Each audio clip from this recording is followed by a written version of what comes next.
at AmericanFamilyStudios.net. This is American Family Radio, a listener-supported ministry of the American Family Association.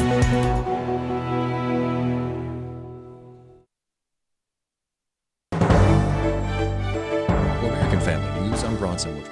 President Trump and Illinois Governor J.B. Pritzker remain at odds over the president's plans to deploy federal troops to Chicago. The White House claims it's about fighting crime, but the governor has insisted there's no need for any troops to be deployed into the city, and that President Trump is planning to interfere and prevent a fair election in the upcoming 2026 midterms. Defense Secretary Pete Hegseth argues they only are trying to deal with violent crime and tells Fox and Friends it's the governor who's been playing politics with his city and residents. He should be welcoming support. He should be welcoming outside efforts to come alongside him, just as, frankly, the mayor of Washington mostly has. So he's playing a shell game. It's a charade. He knows that his city's out of control. It's the president's decision when on Chicago and what the scale looks like.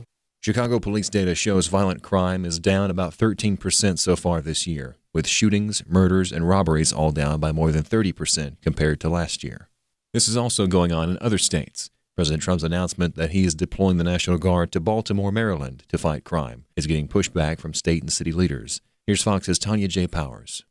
Baltimore could soon join the list of cities with National Guard troops sent in by President Trump. A spokesman for Maryland Governor Wes Moore told Fox 45 News, quote, "The use of the National Guard for municipal policing is theatrical and not sustainable," pointing out that President Trump has cut hundreds of millions of dollars from public safety programs. Moore has invited the president to visit Baltimore for a public safety walk, with Trump responding, "Clean up this crime disaster." This week, Baltimore Mayor Brandon Scott pointed to an almost 30% drop in homicides compared to this time in 2024 and said the city needs federal agents to work with the police, not the help of the National Guard. Tanya J. Powers, Fox News. The House Oversight Committee says it will pick up its investigation into former President Biden's alleged mental decline while in office. Former White House Deputy Assistant Andrew Bates is scheduled to sit down for an interview on Friday, with former White House Press Secretary Karine Jean-Pierre and former White House Chief of Staff Jeff Zients set to testify later this month. Committee Chairman James Comer joined Fox and said the interviews conducted so far suggest the former president had no clue about the pardons and executive orders he was signing. There was clearly a cover-up of Joe Biden's mental decline. What we're trying to get down to is the specific instances when Joe Biden's signature was used on the auto pen. The former president has denied those allegations, saying Republicans are just trying to distract from their unpopular economic agenda. Several former Biden officials have pleaded the fifth when brought in for questioning. But Comer says the interviews may not stop anytime soon and suggested last month that they might subpoena former First Lady Jill Biden and former Vice President Kamala Harris. The Israel Defense Force is calling up 60,000 military reservists in anticipation of taking over Gaza City, one of the last strongholds of Hamas terrorists. AFR's John Riley reports from Israel. I spoke to Amir Sarfati, the founder of Behold Israel.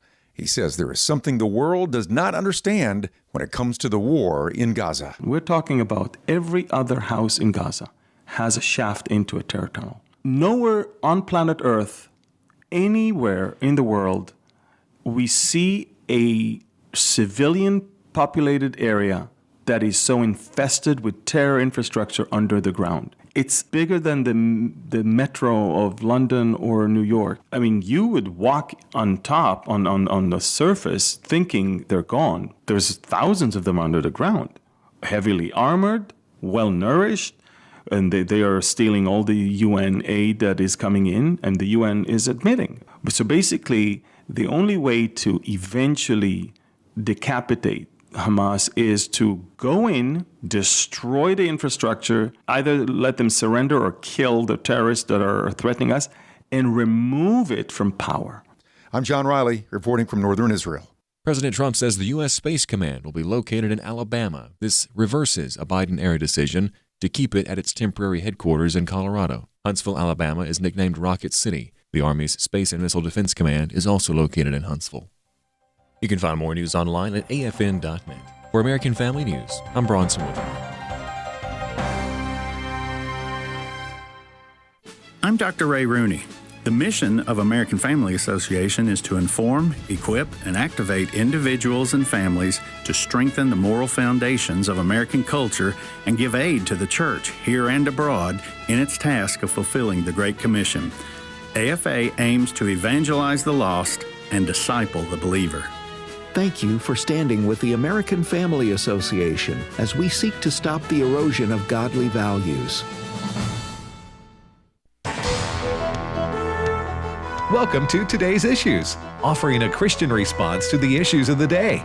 Here's your host, Tim Wildmon, President of the American Family Association.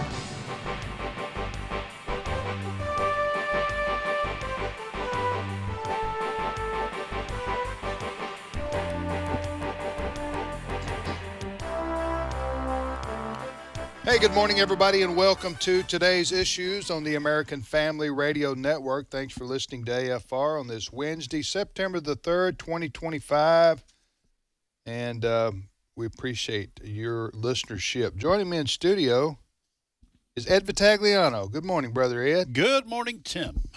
And Wesley Wildmon. And morning. Good morning, Brother Wesley. Brother Fred. Hey. It's just a brotherly day right here. How you doing? Fred? Fred Jackson? Good to be here. Yeah, you going to Canada this summer? Or no, not this summer's summer. gone, I guess. Yeah, pretty well. But when are you going home to see the folks? See the family back home? Probably next spring. Okay. I wait for lobster season. Okay. That's perfect. Oh, there is a thing called lobster season? Oh, yeah. Yeah, you're only allowed to. Well, so really, the lobster trees are in bloom, usually in the spring. Ed, for a man from Boston, you don't know too much about the lobster industry, do you? So, anyway, so you still getting the lobster shipped to your house there? What? We had it this past weekend. I got to do that. Yeah, I don't know why. I keep forgetting. How often do you do that? This is twice this year that we've done it, and I tell you, it's really they're very fresh. Yeah. They ship overnight. They leave the Northeast at 5 o'clock at night, and you've got it the next afternoon at your house here. Do the lobsters know that they're doomed? Oh, these are uncooked? Oh, no. They're live? This is cooked meat. Okay. You're only getting, okay. You're They've only already the hit lobster the dust. Meat. Yes. Okay. No. He didn't have to break the news. Someone else had to. Right. Yes. The little friendly lobsters don't arrive thinking they're going to be somebody's pet. That's right. Yeah. Because I they're already gone. misunderstood when he was telling us about this, or was it was you? I think Yeah. Fred. Yeah, Fred. And I told my wife, because I was all excited, because I haven't had lobster since I've been up north, and we thought that it was live lobsters. Oh, no. And she said, well, enjoy it, because I'm not cooking it. Because she cannot stand Seeing how the sausage is made? Yes, animal suffering. So, my mom used to, lobsters were very cheap when I was growing up. You could get them fairly cheap. And every once in a while, they'd spring, and they'd take those kind of greenback lobsters and put them in the boiling pot. Yeah. And, that one time, one grabbed the sides of the pot and said, don't do it. Shook me up. But, well, if you go in Red Lobster, you can see them in the fish boat, in the aquarium. Yeah. Pick them out. Yeah, they're just walking around thinking 'em out. everything's fine. No, not that one. Hey. No, not that one. Him, this one. Anyway, that's pretty cool that you can have fresh lobster shipped to you from New England to Mississippi overnight and have it ready to go. It is, and it's 2 pounds of lobster meat. I mean, you're not getting any shell at all. Right. It's 2 pounds. Oh, wow. Lobster. Okay. I'm going to do that myself. Yeah. Oh, yeah. All right. What does that run you like? $100, $200? About 130 or so. Including shipping? Yes. And then What about handling? And then when it's all done, Fred's going to be growing lobsters in his backyard. Oh, you can grow lobsters in your backyard? I was just kidding about that, Wesley. I appeared to have misinformed you. All right, you're listening to Today's Issues on American Family Radio. We thank you for listening. Tim, Ed, Wesley, and Fred, and we're fixing to bring the news. We're bringing it. We're bringing it. And Fred, what's the first story? Well, yesterday, President Trump had a big news conference announcing that Huntsville, Alabama was going to become the home of Space Command. But in the midst, as he does, he takes questions from the reporters that are gathered. And in the midst of all that, he made an announcement. He said, just before coming out here, I got news, and you guys are going to learn about it. He told the reporters that the United States military had just taken out a boat. He called it a boat coming out of Venezuela with drugs. And our military took that boat out, killed 11 bad guys. They call them narco-terrorists. So the Secretary of Defense, Pete Hegseth, was asked all about this morning. This is what he had to say. Cut 5. In that boat, we knew exactly what they were doing, and we knew exactly who they represented. And that was Tren de Aragua, a narco-terrorist organization designated by the United States, trying to poison our country with illicit drugs. Last year, under the Biden administration, all 4 years, 100,000 Americans died from drug-related from drugs, from the use of drugs, many of which poured in from Central and South America through our southwest border. Now, we're sealing the border, but President Trump is willing to go on offense in ways that others have not been, and to send that clear signal to Tren de Aragua, Cartel del Sols, and others emanating from Venezuela. We're not going to allow this kind of activity. You're poisoning our people. We've got incredible assets, and they are gathering in the region. And so you want to try to traffic drugs, it's a new day. It's a different day. And so those 11 drug traffickers are no longer with us. Yeah, and so we had the announcement back about 10 days ago that our military were going to station at least 3 of our destroyers off the coast of Venezuela. Since the president made this announcement yesterday afternoon, they've released a video. The Pentagon has released a video of this boat being taken out. It looks like perhaps a drone was used, a dead hit on this boat. We saw it wasn't a big boat. There were 11 people in it, speeding along, we assume, towards the United States. Where was it? Off the coast of Venezuela, international waters. So quite dramatic, but, there are some people saying maybe it wasn't a great idea because there might be some concerns that you're opening the door for other countries to do the same. It's the next phase in border control.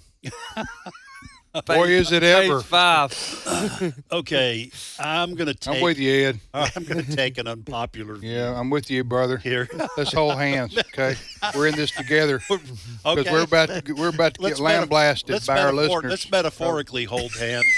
We Yeah, are on it's camera. that's kind of feminine. And You're watch me remain quiet. Yeah, I don't want to. I meant join hearts, Ed. All right, and we're going to probably split the audience, and we're already split on this panel. We talked about this in the story meeting. I'm not saying I don't like this. Okay, I have concerns about this, and here they are. First of all, I want to trust our intelligence agencies and think they can't make mistakes, but we thought that there were weapons of mass destruction in Iraq, and we were in Iraq for 20 years over a war. Sometimes intelligence agents are wrong. If we absolutely know for sure these are narco-terrorists, I'm a little more open to the idea. What's a narco-terrorist, if you can define that for us? Well, since the Trump administration declared that these drug cartels are terrorist organizations, then their efforts to bring drugs into this country is a form of terrorist threat to our people. I think that's why they call it narco-terrorists. I'm a little more open to it, but here's the thing. This is an execution. We executed people without a trial, and I hope we don't make any mistakes. I think the better route would be if we were sure these are narco-terrorists, then where's the Coast Guard? Why don't we interdict the boat and intercept the boat and arrest the people and put them in prison? And then I also have concerns because Venezuela is Maduro. He's a communist. he may decide to open fire on U.S. ships and claim that he's just doing what Trump is doing. I wouldn't say this is a lawless act, but law was not involved. This is a military attack on citizens of another country, and I just have grave concerns. And I know, open it up. I'm sure some of the people who are listening are saying, Ed's in favor of protecting drug dealers. No, I'm not a Democrat. Okay? So in a blue, you're not a Democrat in a blue city, right? That's right. So anyway, those are some of my concerns about this. Wesley, do you want to share your heart? So based on the information that we have, I don't believe if the information they have is true, I don't believe they deserve a trial or to be arrested or to be put in prison for us to be able to spend taxpayer dollars and blow them out of the water. They made that choice when they became terrorists. When you become a narco terrorist, you give up that right of being able to. That's my position. Live. Yep, you do. Because when you enter into the lifestyle of narco terrorism, you give up your right. That's what I believe. Okay. I hear you. And now I'm not saying I'm also not saying there's not other alternatives, but I'm not sad or disappointed that we took out narco terrorism. Yeah. Okay. I gotta go with Ed. Soft pinky. Soft pinko. By the way, remember that, again, these are internationals. These are not American citizens. So it's not like somebody in Detroit was moving drugs from Detroit to a bigger city and we just shot them out of the sky. Okay, think about what we're doing here, and then we can move on. I don't know if there's any ultimate right and wrong here. I'm just saying to you, I don't like it. I don't like the way it looks. We're using the United States military to blow ships out of the water in international seas. I bet they won't do it again for a while. Who won't do what? I bet you'll get less international narco terrorism for the next 6 months to a year. You may be right. Yep, and that's how war works. You could do the same thing in Detroit. Yeah, you could really put the clamps down on crime. Send the National Guard, right? Open fire. Okay, go ahead, Tim and Fred. Do y'all care what I? Oh, I do. I care what you think. Because I don't interrupt others. So what? So I don't like to be interrupted if I don't interrupt others. You're right. You're right. I do unto others. So I'm just saying, before you say, give them heck, Trump, you need to be careful because you're using United States military assets in international waters to carry out a unilateral, by unilateral I mean president alone, I guess, with maybe Secretary Pete Hegseth, and you say fire. Well, you know what that blows that ship up. International. I don't know. Am I going to get finished or not? Where would you do it? No. If you're going to say that, if you're going to say international, where would you do it? Would you do it in Venezuela? Would you do it in the United States? International, when you're abroad, that's the best place to do it. I've already told you I'm soft on. I'd like to hear what you have to say, Tim. Why, you think I'm trapped? No. Right there. No, I just. You would think your family member would be. You would think your family member would be with you. Well, my son doesn't agree with me, so why should yours agree with you? All right, listen, we'll move on here. Like I said, I when I first heard about this, I was going, what? So I haven't processed this 100%. Probably like all of us here, you're going, well, I don't know about that. But I would prefer that if we're going to get these drug cartels, you get them with the Coast Guard. You intercept them coming into American our what do you call it? Seashore, sea line. I don't like jets flying around the Gulf blowing boats out of the water and killing them. I don't think they were speeding though. I don't think they were breaking the law there. Okay, what? Let me ask you this: what if 2 days from now they come back and say, "We're sorry, we made a mistake. The ship was like a mile behind. We intended to hit this ship." And we apologize to the fishermen, to the families, there who died in the. That didn't okay. That's fun. We can do that game because that doesn't change my position. That if it was the right boat, I'm still okay with it. I think if they get it wrong from an intelligence standpoint, all right, that's different. I think Fred wants to weigh in here. No, Fred, go ahead. I just have a question for you guys. Okay. What is the difference? You mean you make to the commie lovers? What is the difference between what the U.S. military did yesterday with that boat and what we did a few weeks ago in Iran? You mean blowing up the nuclear? There's essentially no difference. I'll beg to differ. Well, no, I'm saying in terms of us not going through a legal channel. We attacked another country, and that was not attacking us. It was not attacking us. I don't think there is any difference in terms of that. What I'm saying is you've got to count the cost. If you're going to do something like this, you have to count the potential cost. I'm not sure there is a potential cost with Iran, but what if Tren de Aragua, I forget how you pronounce it. What if they say, you attacked our people, you guys in America are the ones buying the drugs, so we're going to attack your citizens. You've declared war on us. Where?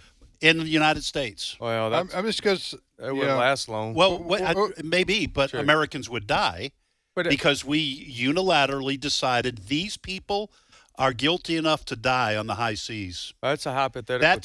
To me, that is a little bit different than taking out facilities, even though the intent was to take out facilities. Well, we have been threatened by Iran.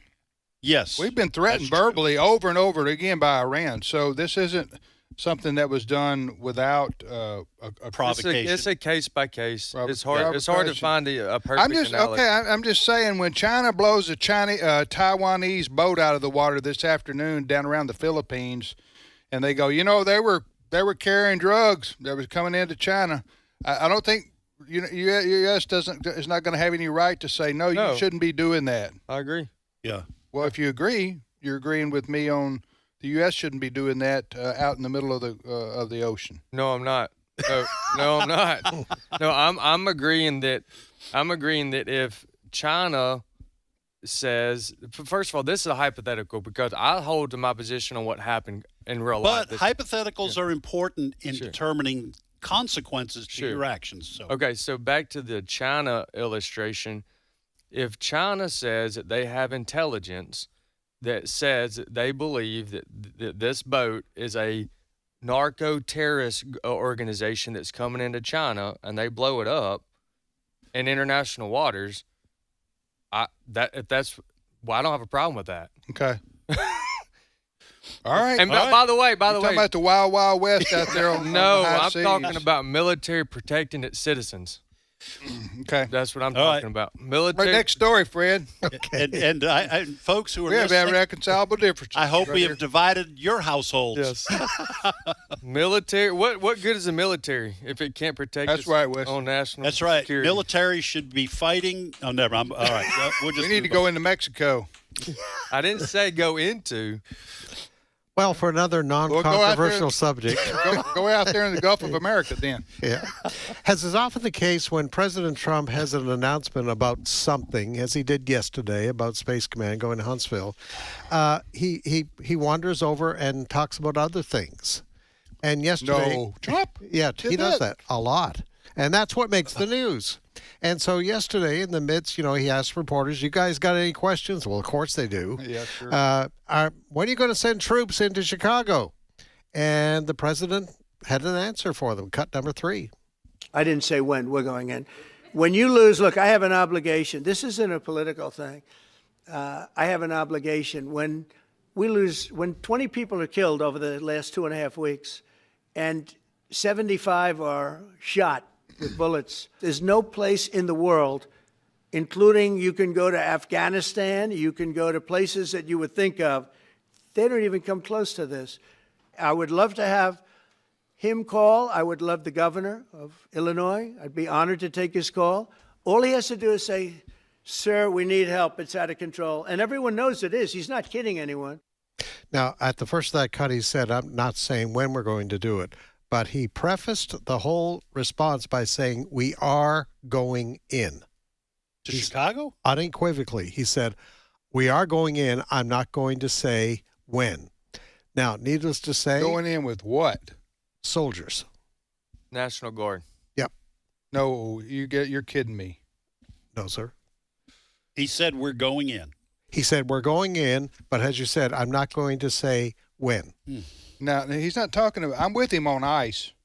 Right. Oh, right. yeah. That's for sure. Yeah. But I'm totally against sending the National Guard. Wesley's probably with him. Were you with him, Wesley? On Sending the National Guard in to protect our citizens. Well, the good news is, if you think you're going to get me, Yeah. I'm already on the record on today's issue saying that I think that, well, it's not as much as what I think should happen. It's the Constitution doesn't allow for it. Yeah, I agree. Okay. But now again, we said this was gonna. You called this yesterday. Yeah. You said this was gonna happen. That he's gonna troll them by saying that You think he's trolling? It's just as much trolling as anything, because here's what can happen. He could get asked to, in 3 or 4 weeks from now, he could get asked to. Yeah. And then he can come back and say, "I told you. I said we're going in." Yeah. So yeah, but I don't think the governor of Illinois or the mayor of Chicago are going to ask him to do. They may not any more than the Washington D.C. Mayor did, but eventually she came around. But that was a federal city. Yeah. I don't think he can legally do it without being asked by the mayor or by the governor. Short of some sort of national emergency. That's going to be his.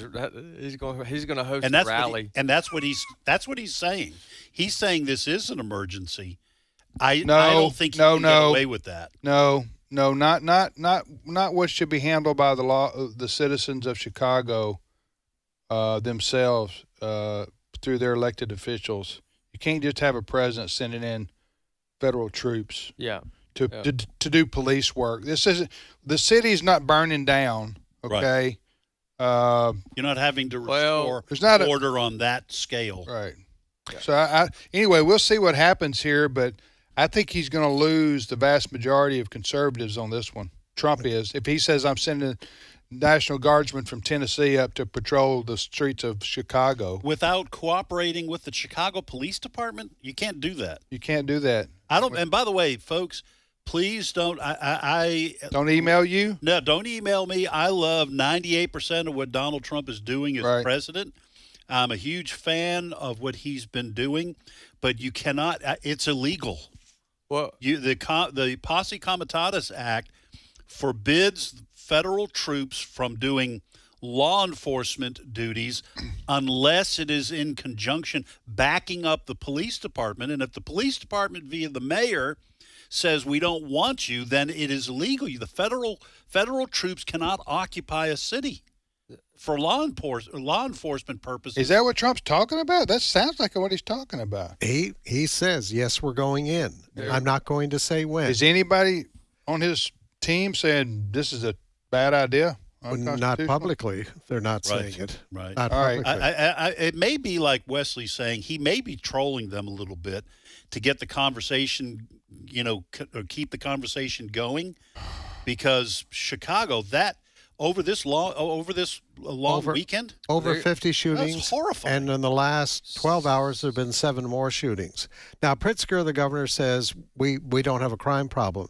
What somebody suggested is that Trump should hold a news conference in Chicago. That's what Tim suggested. Is that right? That was my idea. And then and maybe after we come back from the break, there's a bunch of Chicago residents now that's saying we have a huge crime problem. We need President Trump to do something. It's clear that policies in Chicago and in the state of Illinois are not strong enough on crime, and this is why this is a serious problem.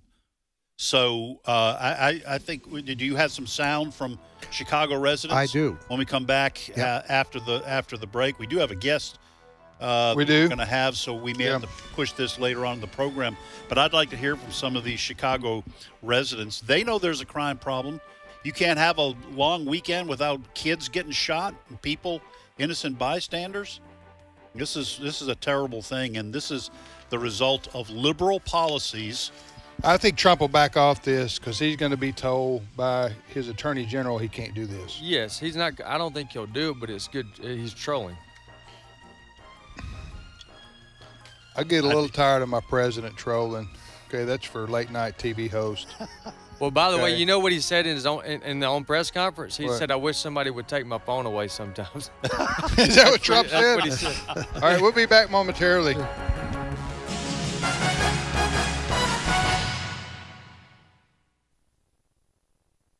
It's my turn. Here is your host for My Turn, Don Wildmon. In the normal pursuit of life, the average person of 70 has spent 3 years in education, 8 years in amusement, 6 years in eating, 11 years in working, 24 years in sleeping, 5.5 years in washing and dressing, 6 years in walking, 3 years in conversation, 3 years in reading, and 1/2 year in worshiping God. You know, we're all equal when it comes to the amount of time we have. Now, we may be different in every other aspect of life, but in time, we're all equal. Each of us has 24 hours every day. No more, no less. What we do with our time is determined by what we consider important. We have time for our business because we consider it important. We have time for recreation because we consider it important. We have time for the family because the family is important. The things we consider most important, we always have time for. The things we consider less important, we leave for a more convenient time. The person who doesn't have time for God has identically the same amount of time as the person who always has time for God.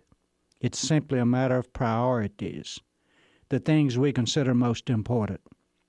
Never use a busy schedule as an excuse for ignorance in spiritual matters. If we consider God important enough, we'll find time for Him. The person who doesn't have time for the church doesn't consider the church very important, regardless of what he says. One person can drive for hours to get to a ball game, make plans for weeks in advance to be certain he has the time to go. But that same person can't block out a single hour to worship God or to drive 3 minutes to participate in the church worship service. It's simply a matter of what we consider more important. You know, I knew a person who spent 12 to 15 hours each week keeping his yard in immaculate condition, but he never took 60 minutes to check the condition of his soul. A beautiful yard was more important than a beautiful soul. It was simply a matter of priorities. One thing the Galilean does is to help us keep our priorities in proper perspective. He solved this matter of priorities one day on a mountainside above the Sea of Galilee. He said, "Seek first the kingdom of God." That one statement solves the problem of what is most important in life. What life needs is a proper balance, always making sure that the most important things are in the most important places. This has been My Turn with Don Wildmon, a production of the American Family Association. When you see trash in the media, submit it to 1millionmoms.com. Over the years, 1 million moms and our partners have improved advertising choices of programmers and content seen on TV. Just like you, 1 million moms want to protect little eyes and ears from the trash that could hurt them. So when you see trash in the media, visit 1millionmoms.com. Scroll down and look for the Submit Trash button. Take it away! 1millionmoms.com. For he has rescued us from the dominion of darkness and brought us into the kingdom of the Son he loves. Colossians 1:13. American Family Radio. This is today's issues. Email your comments to comments@afr.net. Past broadcasts of today's issues are available for listening and viewing in the archive at afr.net. Now, back to more of today's issues. Hey, welcome back, everybody, to today's issues on the American Family Radio Network. Thanks for listening to AFR. Tim, Ed, Fascist, and Fred are here with us today. Oh, we got today's issues. Fascist Nothing Wesley. going on. So Wesley, Fred, Tim, and Ed, thanks for listening to American Family Radio. Well, there's a big movie coming out that I wanted to make you aware of. If you haven't heard already, it's called Light of the World, and it's going to be opening in theaters this weekend. And joining us to talk about it is T. Ray Grandstaff. He is a film producer of Light of the World, one of them, and he's been on with us before. T. Ray, good morning to you. Good morning, my friend. How are you today? Doing well. How's life in Northwest Arkansas today? You there? Oh, life is going well. I find myself in Fort Smith, and, things are going great. I mean, this is game time. You got the pregame jitters. You're looking forward to what's coming up this weekend, and we're so excited and thankful for friends like AFR being advocates for faith and for family, and in this case, a great film. Okay, the movie is called Light of the World. It's animated. It's an animated film. I saw it about a month ago or 6 weeks ago here in Tupelo. T. Ray brought the film down, and we watched it at a theater and was very impressed. It's T. Ray, tell our listeners about the movie, and then we want to talk about how people can support the film. Yes, thank you. It is a throwback movie to, I think, the best of the animated days. Some of the filmmakers that we partnered with directed Mulan, Mary Poppins Returns, Space Jam, A New Legacy, and Beauty and the Beast and Lion King. So we're talking about some of the best 2D hand-drawn animators in the world are working on this film, and it's beautiful. It glorifies Jesus. It tells the story of Jesus through a very unique perspective, through the eyes of Jesus's youngest disciple, John. So it's a coming-of-age story, and so you get to see all of the favorite parts of the Bible. And what people have told me is that after and during the film, they get to experience a Holy Spirit reminder, because God reminds us all that Jesus taught. And through this film, it really supports the biblical storyline.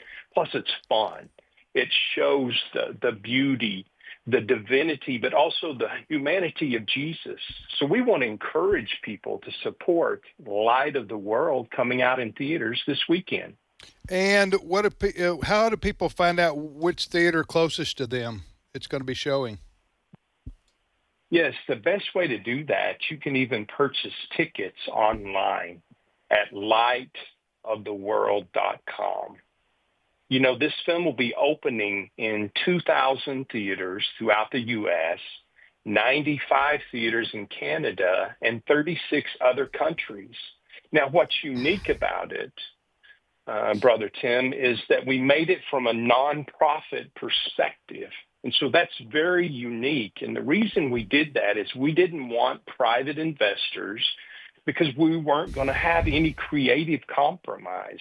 We wanted every dollar earned to go directly back into ministry.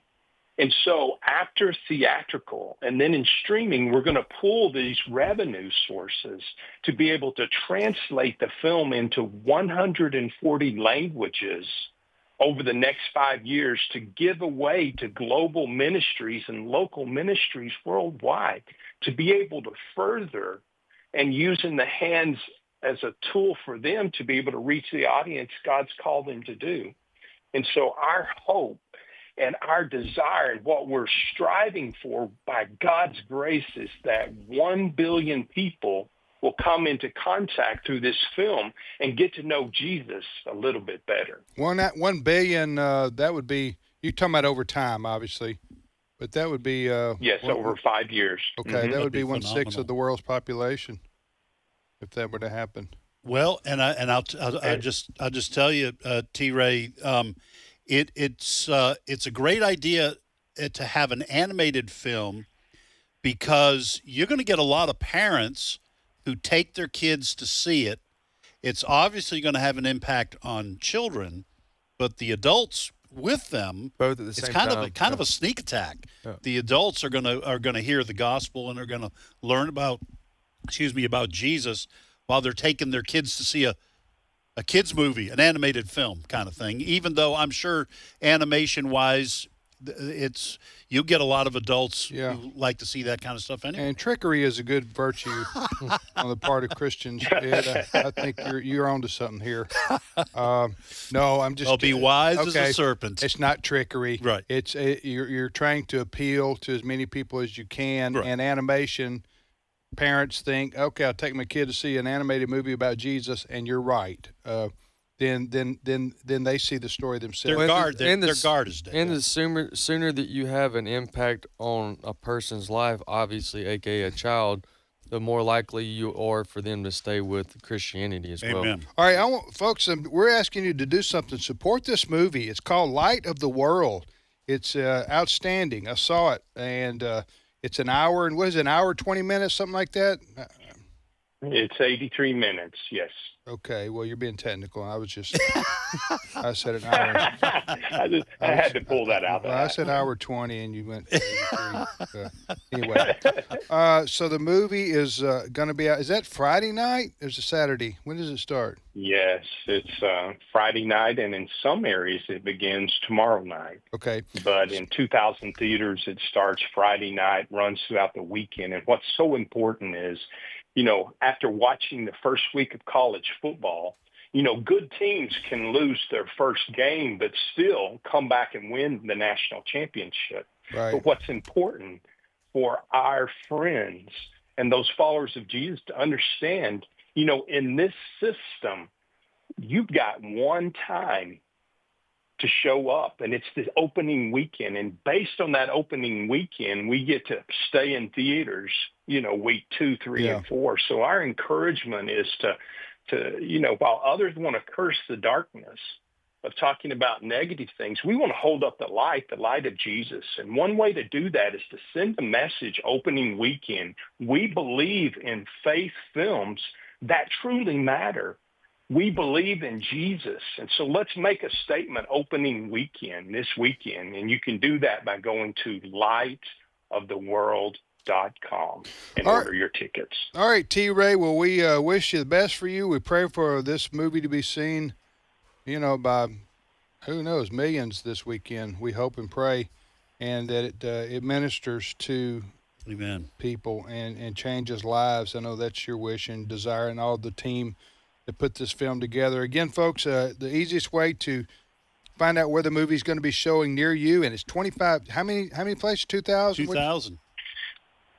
2,000 theaters. 2,000 theaters, and it's in Canada as well. So if you want to know where the movie's showing near you, it's near you. If there's 2,000 openings, it's going to be somewhere near you. Go to lightoftheworld.com.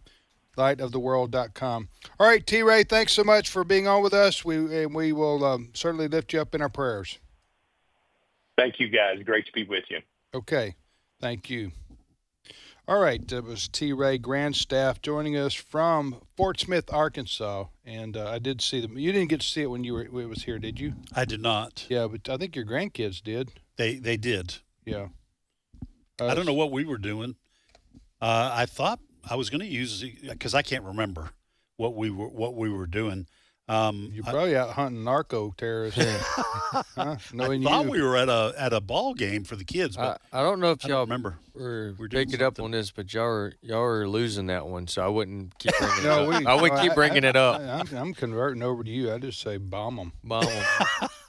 That's my attitude. Leave me on an island. It's hard for me to joke about that, because if you enter into terrorism, you forfeit your right to live. If you're going back to this issue? Okay. Yeah. All right. So, by the way, you go to lightoftheworld.com and you type in your zip code. It's that simple. I mean, I see it's playing near us. Yeah, and it's playing in Tupelo. Yep. And of course, it gives you some extra ones that are a little further out, like Oxford, Mississippi, Memphis, That's for Tennessee, us.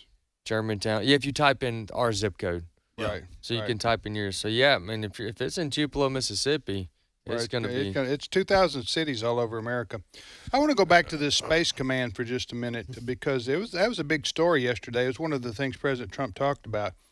Him moving the Space Command from Colorado Springs to Huntsville, Alabama. That is correct. The U.S. There's already a big NASA presence.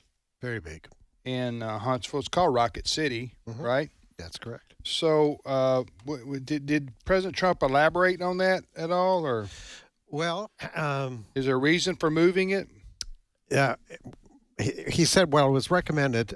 So just some little bit of history. During his first term in office, he talked about Space Command. He talked about having it in Huntsville, Alabama, because that was the recommendation from the U.S. Air Force, that Huntsville was the best place because they're so involved now in military research, et cetera, et cetera. Then Trump lost the election. Biden gets in, and Biden says, no, I think I'd rather put that in Colorado Springs. And Trump believes that was very political. Of course, because the jobs go to a kind of blue or purple state, yes, rather than a red state. Yes. So Trump indicated very early on in this second term that he planned to bring Space Command to Huntsville. He made the formal announcement yesterday. So it means 30,000 jobs there. Wow. They are well established in the technical field. They're doing things aerospace, right. Absolutely. You name. They're developing drones, all of this sort of thing. So it is a more natural home for what they want to do. And one of the things that was mentioned yesterday during this news conference, Pete Hegseth, our defense secretary, was there. He said the next war is going to be won in the air. Mm-hmm. That's where the shooting, the altercation between people and weapons is going to be. Mm-hmm. So it just makes sense because there's so much research in that field, in the aerospace field, going on in Huntsville already. Redstone is there. They have been going, and this has been going on for decades now, developing the lunar module. I had a role in that. I had a role in that one. Developing the lunar module? Yeah, I don't talk about it much. Okay. just on the air with millions of people. Well, it's just a side gig I got going on, But go ahead. Anyway, it's a big deal for Huntsville. Huntsville is somebody told me it's the largest city in Alabama now. It's the largest city proper in Alabama. Birmingham, still the greater Birmingham area is larger, but Huntsville is the second largest city in Alabama. And a lot of, as I say, a lot of engineering, a lot of attachment to the space industry,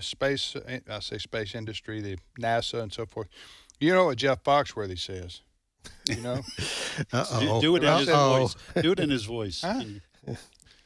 There's two words that don't go together.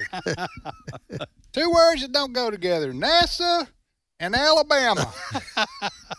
That's what Jeff Foxworthy. I'm not dissing on Alabama. Right.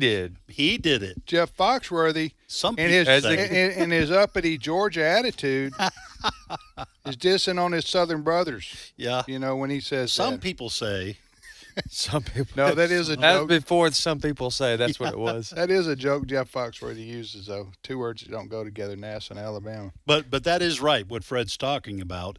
Drones, and especially in space. Modern militaries can't do anything without satellites. Mm-hmm. And the Chinese have done a lot of work with anti-satellite weaponry. So all that, when we talk about Space Force, having satellite-based lasers that can knock out ICBMs once they're launched, all that kind of stuff, that is the future. And President Trump was right to develop Space Force. A lot of this probably goes back to the Reagan era in terms of vision.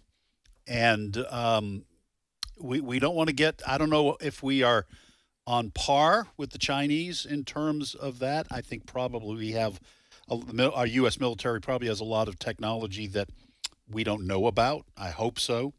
But we've got to keep up and hopefully surpass the Chinese to possibly stave off a war with them. All right, you're listening to Today's Issues. That's the name of this show on the American Family Radio Network. Tim, Ed, Wesley, and Fred. Next story, Fred. Well, just for a moment, before the break, we were talking about what Trump had to say about sending military into Chicago. And, of course, the governor, Pritzker, has said we don't have a crime problem in Chicago that warrants this. Trump did say, he said, I wish Pritzker would get on the phone and invite me there, and I'd be there to help him. Chicago, there are residents in Chicago who say their governor and the mayor of Chicago are lying to the American people. Now, that's how they put it.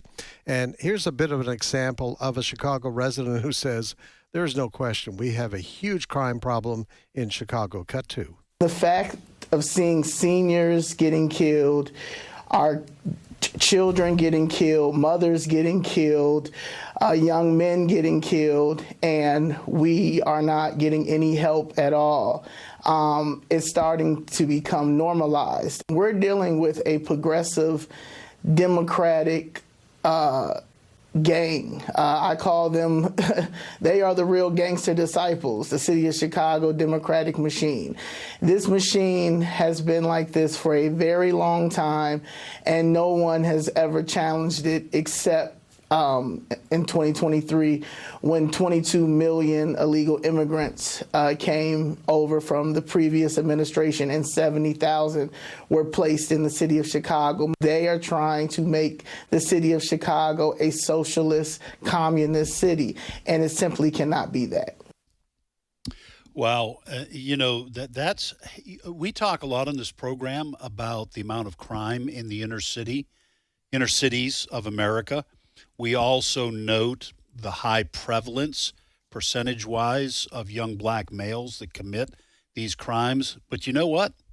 Listening to that lady, the black community is under siege.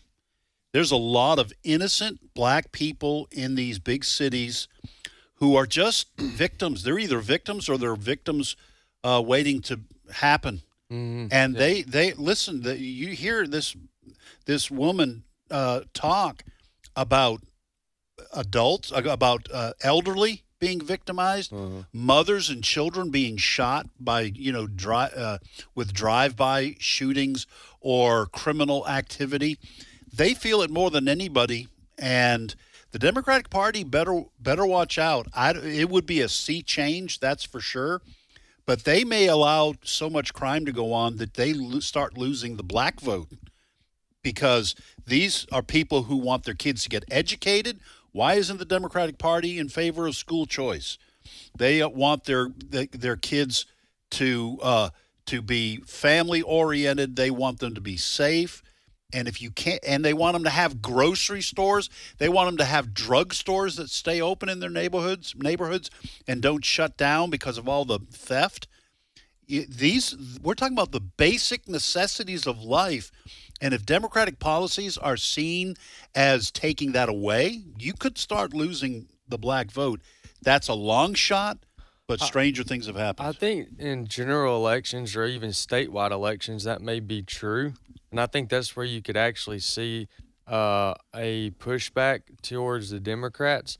But in the inner cities, just based on what I'm seeing and what I've followed over the last couple of years, I think that is a hamster wheel that only repeats itself. I think all the decent people, a lot of the people that I say decent, meaning they understand what's going on, they don't live there, they work there. And so the reasons your numbers are so high of population is because you got people working there. I think a lot of the people that would otherwise switch their vote from Democrat to Republican in order to change the election of a inner city, they don't live there. And so I think the inner cities are, I don't know what would fix that, to be honest with you. That's my opinion. But I do think what you're saying has been applying to states. I think states, you have seen a couple states that go from blue to purple to red because of one of many reasons, which is the inner city crime. Yeah. So. All right, talking about crime, would you believe that in our country right now there is at least one college that has a course starting this fall, and this is the official name of the course: How to Steal. I wouldn't believe that. How at all to steal. This is the Eugene Lang College of Liberal Arts Sociology Department. It's in New York. Tuition there is just a mere $60,000 a year. I am going to read you the official course description. This field-based seminar explores the politics, ethics, and aesthetics of theft. In a world where accumulation is sacred, dispossession is routine, and the line between private property and public good is drawn in blood. Students will critically examine what it means to steal, from whom, for whom, and why. Through site visits and fieldwork in places where capital is hoarded and value is contested. Corporate storefronts, grocery chains, museums, libraries, banks, and cultural institutions. We will ask, is it possible to steal back what was already stolen? What does theft look like under capitalism, colonialism, and in everyday life? When is theft survival, protest, or care? And when is it violence, appropriation, or harm? Readings will span critical theory, political economy, abolitionist thought, and radical histories of expropriation and redistribution. Students will produce field journals, collective mappings, and speculative strategies for redistributing wealth, knowledge, and beauty. This is not a course in petty crime. It is a study in moral ambiguity, radical ethics, and imaginative justice. Moral ambiguity. Imaginative justice. That sounds like a soap opera. Yeah, it sounds like they're saying, hey, just imagine who you can steal from and then go do it. And feel good about it. And feel good about it. Tomorrow, next week on Imaginative Justice. That's straight Marxism. Where's that happening? This is Eugene Lang College of Liberal Arts Sociology. I invite you to Google this course, How to Steal. Fox did a feature on this morning. Apparently this college is not the only one with wacky courses. But this is teaching students that if you feel you're being taken advantage of by that evil capitalism, then you have a moral right to go ahead and steal. And it's a form of political protest. Listen, this is what they're teaching in a lot of these liberal arts schools or the liberal arts departments within schools. They're teaching this garbage.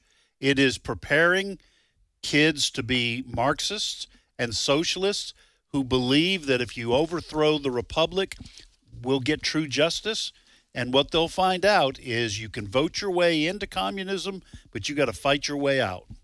And is it any surprise that this college is in New York City, where a gentleman by the last name of Mamdani is going to win the mayoralty race there? That's a good point. And this is his platform. Yeah. This is his platform. Well, if some, and then I'll let Wesley jump in here. If we're going to do this experiment and make some city a laboratory, let's do New York City because it's going to be fun to watch if you're outside of it. So I had a question. So where are they? Where are we on the Mamdani? Is that going to? When's the election? The last poll that I saw, he is way out in front of the other three. Yeah. The current mayor is like down at single digit in the polls. Is that Adams? Adams, yeah. So Mamdani, if the polls are true and accurate, he is going to win this in November. And I tell you what, the millionaires who live in New York have got to be a little bit nervous.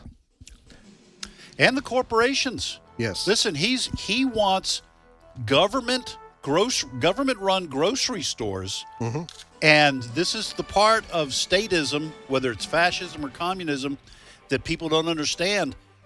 Companies can't compete with government-subsidized grocery stores. That's right. All these grocery stores are going to, these companies are going to leave. For them, though? Tax revenue. That's what they'll start off doing, but until they run out. Until they run out. Oh. What's his name? What's his whole name? Zohan Hamdani. Hamdani. How can a guy named Zohan get elected mayor? Well, that's a superhero name. Let's be honest. I mean, that is. Yep.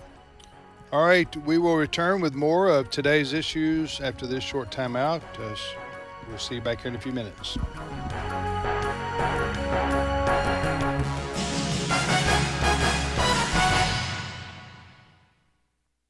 The views and opinions expressed in this broadcast may not necessarily reflect those of the American Family Association or American Family Radio. Faith, family, freedom. American Family Radio. Sometimes being an insider means you understand the joke that only certain ones really know. Other times, it gets you into exclusive places. As an AFA insider, you'll get information about issues and policies that can dramatically impact our families and our Christian rights, and you won't have to travel to D.C. or even dress up to get it. Find out more and sign up at afa.net/activism. This is American Family Radio, a listener-supported ministry of the American Family Association.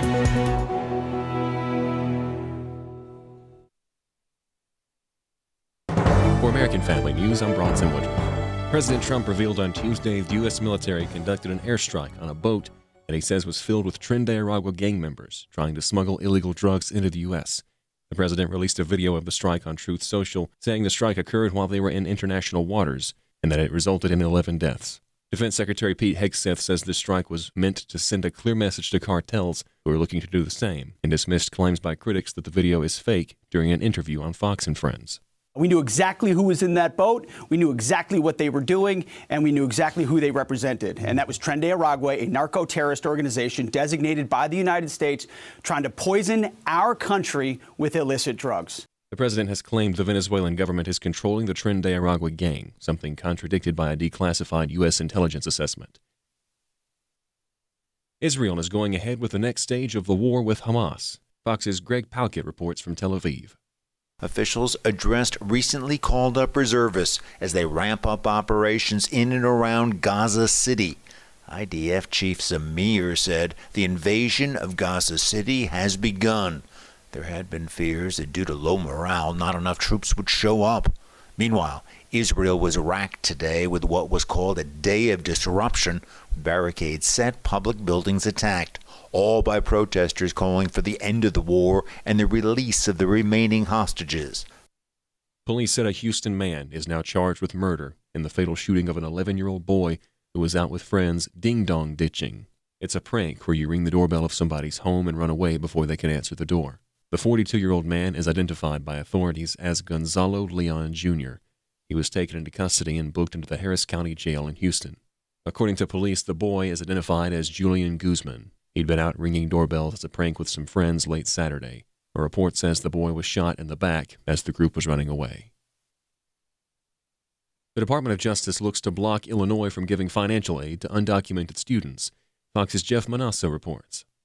The Justice Department filing a complaint in the Southern District of Illinois against state Democrats and state universities, trying to block Illinois from enacting a controversial law that gives student financial aid, in-state tuition rates, and scholarships to illegal immigrants, in what Parents' Rights and Education's Suzanne Gallagher calls a slap in the face to parents, residents, citizens. A law the DOJ says violates federal law by unconstitutionally discriminating against U.S. citizens. A spokesman for Governor J.B. Pritzker's office calls the DOJ's actions another blatant attempt to strip Illinoisans of resources and opportunities. In Chicago, Jeff Manasso, Fox News. China is having a major military parade today, displaying weapons and military units, some of them being displayed for the first time. Marching in the parade were traditional People's Liberation Army units from the Navy and Army, but also new ones like the Cyberspace Unit. The new unit is in charge of cybersecurity defense measures, according to the official Xinhua news agency. One academic expert says the reason why university elites are settling anti-Semitic disputes is really quite simple. AFN's Bob Kellogg explains. Brown and Penn have already settled their disputes with the Trump administration, and the Daily Signal reports other major universities are expected to follow suit. Jay Green of the Heritage Foundation says the reason for the settlements is not difficult to understand. some people think that the university leaders who are making these agreements with the Trump administration are acting out of cowardice or behaving mysteriously, but it actually makes a lot of sense for universities to settle.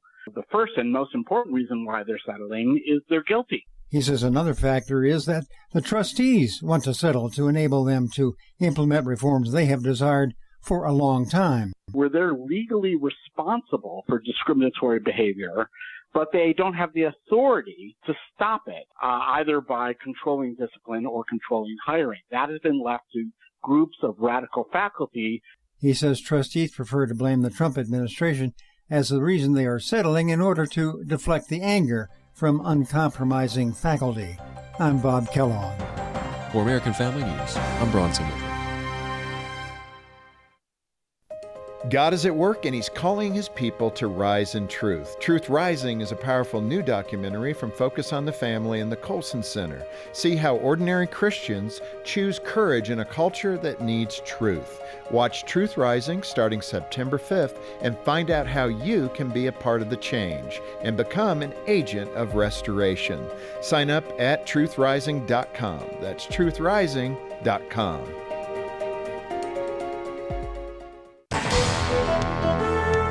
Today's Issues continues on AFR with your host, Tim Wildmon, President of the American Family Association. Everybody to Today's Issues on the American Family Radio Network. Tim, Ed, Wesley, and now Steve Paisley, Jordahl. Good morning, everybody. The bar from the 90s. Steve's in the house. It's a bar from the 90s. Whoop, whoop. The little Arsenio Hall. Raise the roof. That's the first one I actually can follow you on. When you go back in time. Oh, to the 90s? Usually you go back further to where I have no idea and I'm left out of the conversation. Oh, yeah. Well, isn't that where... I do remember that one. That's in the house. I just remember that expression coming along back in the 90s. And then raise the roof. Raise the roof. That's Ed's thing. He can even do the hand signals, the hand motions. Without messing it up. Raise the roof. That's Ed's thing. I'm cool. So yeah. He doesn't dance, but he can dance with Raise the Roof. Now, I was never a good dancer. Now, I'm still hearing people in their 40s and 50s. I'm post that now, but they still use the expression, give them a, quote, shout out. End of quote. Give a shout out. Now, is that Arsenio? Is that maintaining its relevancy, or is shout out? Just want to give a shout out. Does that outdate you? No, it's still there. We're old men, so we still use it, but I don't know about it. People say I want to give a shout out. You know what I mean? Was that an Arsenio Hall thing? When did that about come in? that era? If he did Raise the Roof in the room and a shout out, man, that guy that guy is a cultural wave. He lives on. All of it, all by I don't know whatever happened to him. I don't know either. Arsenio, the haircut, man. Arsenio Hall. All right. Good morning, Steve. Good morning, everybody. What's first on your agenda, Steve? There was a pretty solid and important court ruling that went on in the District of Columbia District Court. And it's basically the United States government was trying to break up Google over its Chrome browser, saying it had a monopoly. About 90% of all of the searches were being done by Chrome, and Chrome was paying the service providers to put them at the top of the list. The government said that's wrong. They shouldn't do that. So Judge Amit P. Mehta, no relationship to the Meta tech company, of the U.S. District Court, said, okay, you don't have to sell off Google, Chrome, which is what the government wanted, but you do have to start sharing more info, and we're going to restrict the way that you pay browsers or you pay internet service providers to put your browser at the top of the list. It's basically opening up the competition to search engines like DuckDuckGo or Firefox and that kind of thing. So it's actually one of the very first rulings of the kind of how to dispel tech monopolies in 20 years. This is the first time that they've done a like a Ma Bell breakup type thing with tech companies. So this is kind of landmark in a way. Well, I'm in favor of competition, and I do think that there is sometimes a problem with companies who have aggregated so much and brought it inside the walls. Sometimes they create something, and then nobody else can really break in. Now, I'm not an economic whiz. Oh yeah, you are. Don't try to sell yourself short, Ed.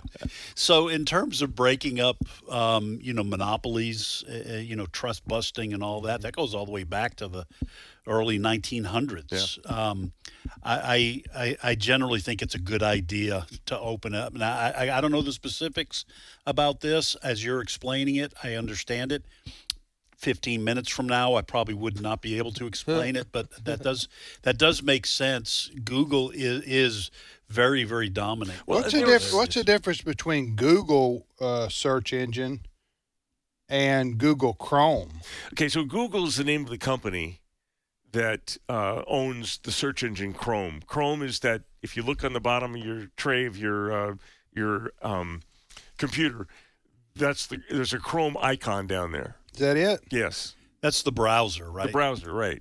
That's where you do your searching. Is that Chrome? From it might not be Chrome. It's and Google is not only the company, but it's usually referred to as the search engine. But here's how dominant they've been. They named the search after the company. You Google something, like you use Kleenex when you're it's not just tissue, it's Kleenex. That's how good they were at marketing. That's how good Google is at marketing. They developed it and everything, but they're getting a little too powerful. They're kind of shutting out competition, and it's not being fair, they say. So, and this is probably going to be in the courts for years. It's going to go to the Supreme Court. Yeah. And there's other cases that are coming up that could. Okay, when I open my iPhone up, I got Apple, Bing, Google, Yahoo, and I think if you open them up, there's another one that says like DuckDuckGo. Yeah, DuckDuckGo. Safari maybe. Safari is connected with Apple. Yeah, Safari's not a search engine. Am I right? It's a browser. So that's how you access the internet is through a browser. Safari does have a search feature. If you that's kind of the default browser for Apple products. So if I hit on Apple right there, is that a search engine? I thought a search engine is like Brave. I think those are all search engines, including Safari. DuckDuckGo, Google, right. Yahoo. Those are search engines, right? Safari is a browser, which is different, right? I don't think there's a difference. There isn't? No, there's not. Okay, so Safari is a search engine. Yes. Well, the reason they get the term browser is that's how you browse the internet. Now, you don't have to use a search feature, though, is what I'm saying. You don't have to use a search feature to go to a website. I think Steve's going to find out for us. A web browser like Chrome or Safari is a software application used to access and display web content, while a search engine like Google or Bing is a website or service that helps you find information online by crawling and indexing vast amounts of web. Yeah. One's an application, one's a website. You know, there are certain things in life. I just want to know what the point of this. There's no. I'm with you. You know, you don't want to divide your friendship or family life over what a browser is. No. Not again. There's something else I could say about this conversation right here, but I'm not going to. Right. Because I want to move on. Okay. I think you still have a point that you hadn't got to, though. I do, but if I make that point, it leads to y'all, especially you, saying no, and I don't want to do that right now. We've already had enough conversation. There are more important things in the world to talk about, like whether we should blow up boats in the international middle of the waters. Gulf of America. Right. Go ahead, Can we Steve. talk about immigration taking over we can't get enough of that. An X feed called Irish Statistics has put out 25 to 34-year-old age group in Ireland is now around 59% ethnic Irish. All right, start over on that one again, because I don't think people caught that. Go ahead. The 25 to 34-year-old age group in Ireland is now about 59% ethnic Irish. Everything else is immigrants. That would be like 41% immigrant. Wow. It is currently dropping. The ethnic Irish are dropping by 2.3% per year.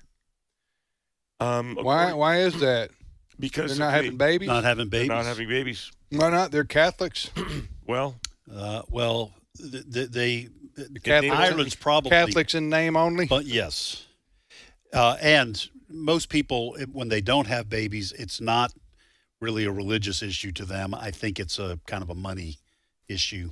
Money, or they don't want to be bothered with children. Either of those. Says one commentator, replacement migration is the greatest threat to the entire West currently faces. Elon Musk chimes in, low birth rate numbers is the greatest threat, followed closely by migration. There will be no West if this continues, according to Elon Musk. Now, in the European countries, a lot of those are Muslims, right? Yes. Well, almost all of the immigrants. All of the immigration issues, I think, currently are Muslim. There's not there is a lot of Hispanic immigration into this country, but it's not as threatening to take over governments and police forces and such. Well, because the fact of the matter is, if you're talking about the United States and our culture, right? We have much more in common with people from Latin American countries. Obviously, there are some cultural differences in terms of language and food, but we share a Christian heritage with Latin America. But Muslims moving into Europe, first of all, it's the age-old dream of Islam is to conquer Europe. Mm-hmm. But they do not share Western values for the most part. They may want to go to Europe to get a better life, but they do not. They want to go to Europe to take over. Well, I'm just saying. It's a planned jihad. Okay. That's what they call it. Well, I'm not sure individual Muslims are thinking that. Certainly imams and a lot of them are thinking they want to go to a better life. I want to go to a better life. But if they are practicing Islam, they cannot embrace Western values. Islam does not allow it. Right. Islam doesn't even allow democracy. They don't even believe people should vote because Allah makes the decisions and you follow it through Sharia law. So Europe is in grave danger. This story is saying that there's in probably 30 or less years there's not going to be any Irishmen. Yeah, less than that. Yeah, there's going to be no more, very few. They'll be in the minority at least in their own country. Right. Because at that point, the majority can vote. Massive change. You follow wishes. Yes. The same thing in Japan. And Japan's not because of people immigrating in and blending in with the native Japanese people. The Japanese are not having babies either. Right. This is a problem in many places around the world. And Minneapolis, for example, too, I would say. It's assimilation, right? It's the people come into a country, you want them to assume the values of that country. We have a right in the United States to bring in people that are going to build our value as Americans with our American values, our language, our culture. We build that up, and you contribute to that, you're welcome in. But if you're going to come in and do an enclave, and you're going to start taking over and changing our culture, we really should have a right to say you don't belong here. You know, the irony is here that it was the Irish that immigrated here to the U.S. As much as any other group of people. Do you call them an ethnicity? I'm not sure. Back during the potato famine. Mm-hmm. Yeah, was that late 1800s and early 19? I think maybe late 1800s. The Irish came in to New England. That's why and Chicago, New York. Yeah, that's why Boston's called the Celtics. 1845 to 1849 was the Irish potato famine, and that triggered massive immigration into the U.S. Right. And the Italians came after that, and growing up, this is a tomato real thing. Famine, didn't they? Tomato in Italy? Famine. Was that not right? That would be catastrophic. Yeah. Okay. And I remember growing up and my Italian side of the family talking about their ancestors coming in the late 1800s, early 1900s, and trying to get jobs in major cities like Chicago and New York and Boston. And the Irish were well rooted into the power structures of those cities, like the police departments, and they would hang out signs that said Nina, no Italians need apply. So that happened? That happened. That's right. But evidently the Italians cracked the system. They got in. That's how the mafia started. I was hesitating on whether waiting. I didn't want to say that. Smirking. That just came to my mind. But that was inappropriate. Okay, that was inappropriate ethnic stereotyping, and I apologize. I saw the smirk on your face, and I thought, here it comes. And by the way, the Irish are treated that way first. Those signs. They had their own gangs. No, the no Irish need apply. Oh yeah, when they came over, and then they did Anglos then were they did kicking the them out. Italians, yeah. I said Anglos. I don't know. So for our Irish listeners, and what's funny is my Uncle Al's Italian. He married an Irish woman. They wound up getting divorced years later, but that was a fiery relationship. Irish Italian combo. Yep. There.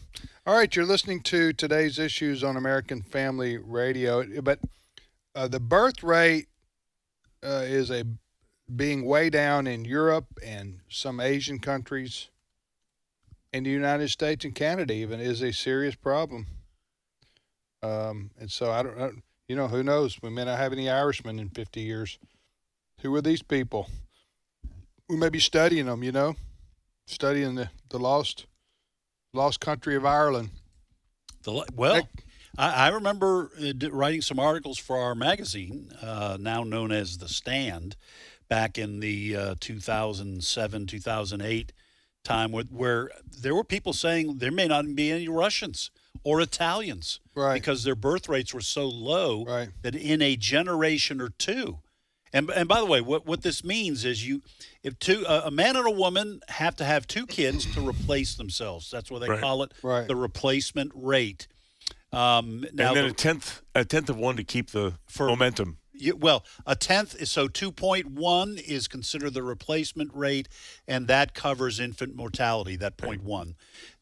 But so if two parents have one kid after one generation, whatever that ethnic group is, it's diminished by half. It's cut in half. And if you do that again for another generation, you keep having the ethnic group. Why do you think? What's the reason for that? Ultimately, maybe we already talked about this. What's the reason for the lower? Well, the birth rates keep going down. The explanations are secularism. So you lose touch with God. You don't believe in God anymore, so you stop believing in the future. You stop believing in self-sacrifice to give to your children. There is the money aspect of how much money it takes to raise kids. And there was one more. I can't recall what the explanation was, but there were two or three explanations for when countries become modern and start enjoying life. There is less likelihood that the people will have kids because you have to spend the money you're using to enjoy life to raise kids. Let me ask you this. But the fact that so many people live together without being married is, if they put a kid into the occasion, is that like a glue that's going to stick those two people together without being able to? Because there's always an escape hatch, right? If you're not married, I can always leave. And I think that's part of the reason why people don't get married. They're going to try it out. They may be together 10 years, and then all of a sudden they grow apart. And, well, we're not married anyway. But if they have a kid, then they're stuck.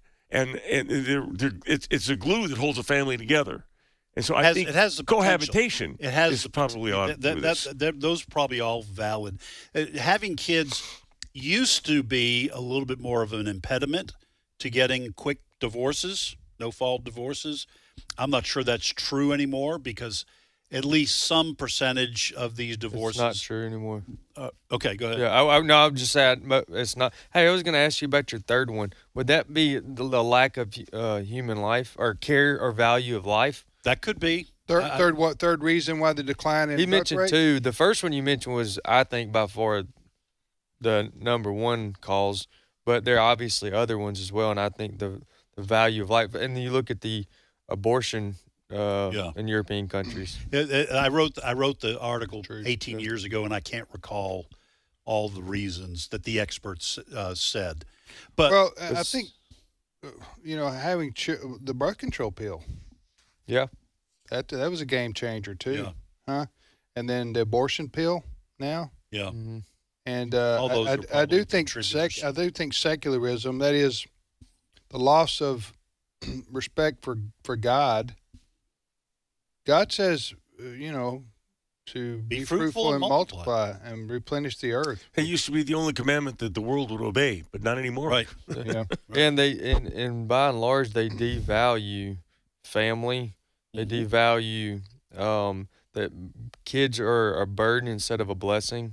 Yeah, if all you got's the here and now, why do you want to have kids to burden you down? I remember what the third one was. What? It was concern for the environment. Oh, yeah. And then also, so this was in with that one, it was also concerned for the state of the world. Why should we bring kids into a messed up world? But the environmental concern, where the overpopulation warnings were, you can't have a lot of kids because it'll destroy the climate. Yeah, that's what it was. All right, next story, Steve. All right, free speech is in peril in Great Britain. They have arrested a British comedian. Who has? The British police, the British government, has taken a comedian off of a plane. He was going to leave, but they arrested him for anti-trans tweets. His name is Graham Linehan. He is the comedy force behind, I guess there's a program called Father Ted. I'm not sure if I know, I'm familiar with it, but some of our audience might be. Anyway, that's what he's most known for. But he was putting out some tweets that the government considered anti-trans, saying that trans activists, men are women, men are men, women are women, and that kind of thing. And they arrested him and put him in prison for it. And they arrested him at the airport, didn't they? Yes, they pulled him off of a plane. This is in Britain. Yes. And so Nigel Farage was talking about this, and I want you to hear what he had to say. This has got 7. What is happening in my once great country is truly, truly terrifying. Free speech is being impinged upon in every single way. Satire is now almost banned. Well, isn't that what human beings are? Aren't we allowed to challenge each other? So this is really, really bad. It's really bad news. This is shocking what's happening in Great Britain. For tweets. For, quote, anti-trans tweets. Now, did he, not that any of this matters from a moral or ethical standpoint of being arrested, but did he tweet while he was even in the country? Or did he tweet before he went to the country? You know what I mean? Like, where was he physically located when he tweeted? He was leaving the country when he was arrested, so I'm probably he was in the country. Yeah, that's just. But now, hasn't the UK threatened Americans? Yes. Who tweet things in this country? But they say, if you come to our country, we'll arrest you over here for it. Yeah. It's ridiculous. Piers Morgan is putting himself a little bit on the line. He is. And you with this. This is from June, but it just came to my attention. This is Piers Morgan with a couple of a trans athlete and a lawyer. I just want to let you hear this, cut 11. Sarah, why do you want to be a cheat? I mean, seriously. Why do you want to be a cheat? That's what you're doing. You're cheating. Cheating? No, yes. That's very disrespectful. I think that's you know what, Dr. Webley? It really isn't. It cuts to the heart of the debate. It is cheating. It is knowingly using a superior biology from birth to beat women who are born with female bodies. It is cheating. I'm not a scientist. And it's time to call it out for what it is. And Dr. Webley, the idea you're a doctor and don't think that this is about science is breathtaking to me. Breathtaking. Of course it's about human science. Being.